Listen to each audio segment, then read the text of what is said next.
Drama politik Megawati Jokowi hanyalah sandiwara. Benarkah Presiden Republik Indonesia Joko Widodo dan Ketua Umum Partai Demokrasi Indonesia Perjuangan atau PDI Perjuangan, Megawati Soekarno Putri sedang perang dalam kontestasi Pilpres 2024? Atau jangan-jangan mereka hanya berbagi tugas untuk melakukan prank atau lelucon pada publik?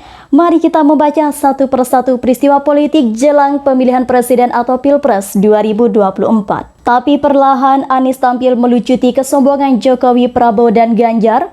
Anies duduk berhadapan dengan Jokowi, terlihat santai dan tenang sembari melemparkan sindiran. Menusuk ke jantung kekuasaan, banyak rakyat minta presiden netral dalam Pilpres. Pesan pendek itu membuat Jokowi, Prabowo, dan Ganjar menjadi kaku.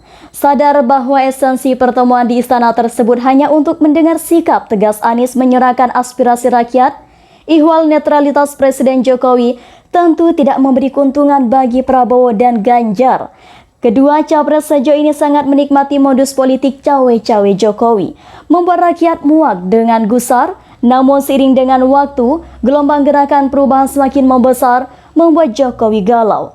Bila Pilpres dicurangi, maka sudah tentu rakyat yang terzalimi akan berontak dan di meja makan istana.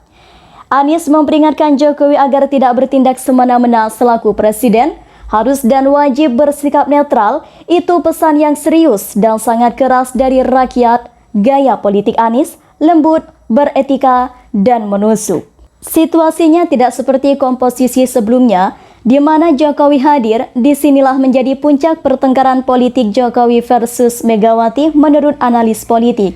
Kerenggangan mencuat dan semakin kredit kala Gibran Rakabuming Raka, anak dari Jokowi, dipinang Prabowo sebagai calon wakil presiden. Semakin menarik nih, ngeri-ngeri sedap panggung politik kita.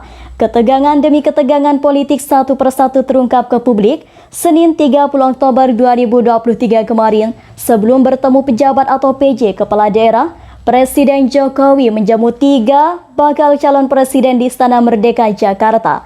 Hadir Anies Baswedan, Ganjar Pranowo, dan Prabowo Subianto. Setelah pertemuan makan siang Jokowi dengan 3 capres ini, bermunculan spekulasi ada yang menyebut Jokowi sekedar memperlihatkan kekuatan politiknya pada Megawati. Ada yang menyebut pertemuan ini juga dinilai untuk menepis bahwa Jokowi tidak netral dalam Pilpres 2024. Jokowi mau menjadi kingmaker, pembuat raja. Direktur Eksekutif Poltreking Indonesia, Hanta Yuda, Selasa 24 Mei 2023 pernah menyebut bahwa Presiden Jokowi berpotensi membentuk poros baru di pemilu presiden 2024 di luar PDI Perjuangan.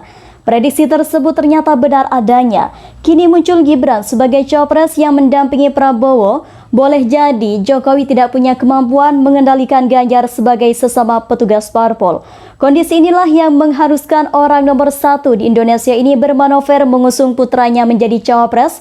Politik memang memberi ruang atas lahirnya probabilitas. Siapa yang menyangka Gibran akan ikut bertarung dalam Pilpres? Hasilnya Gibran dipaksa turun melenggang. Selain masih muda secara usia, Gibran disebut-sebut belum punya pengalaman sebagai politisi. Gibran akhirnya dituduh sebagai politikus yang memanfaatkan kebesaran dan kedudukan ayahnya selaku presiden. Begitulah asumsi, tudingan, dan spekulasi politik yang berkembang. Jangan juga disalahkan jika rakyat berpendapat demikian. Tidak boleh marah karena Gibran sudah terjun ke pentas politik yang notabene adalah ruang publik. Semua rakyat Indonesia yang menyetor pajak dan mencintai tanah air ini rasanya berhak bicara sebagai anak bangsa. Tentu mereka tak mau negara Indonesia tercinta tergadau atau disalah kelola pemimpinnya. Jangan lagi buat aib dalam proses berpolitik kita. Tak boleh atas nama birahi kekuasaan pribadi rakyat dijadikan koran.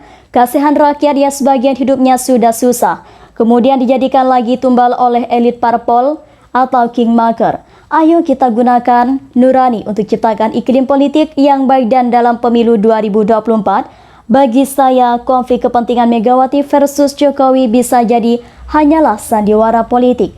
Ketika ada reshuffle besar-besaran atas menteri yang merupakan kader dari PDI Perjuangan, barulah itu konflik serius. Bila belum ada reshuffle, maka jangan mudah percaya jika sebatas isu itu bisa dikatakan ini hanyalah drama biasa. Bisa jadi cara ini yang efektif agar PDI Perjuangan dan Jokowi masih dapat melanggengkan kekuasaannya. Pendekatan ini juga tepat untuk mengkanalisasi Prabowo Subianto. Lihat saja, Prabowo begitu sumringah saat Gibran bersedia menjadi cawapres dan mendampingi dirinya. Apakah Prabowo tak pernah curiga atau ragu atas skenario politik besar yang tengah dirancang untuk mengalahkannya lagi dalam Pilpres?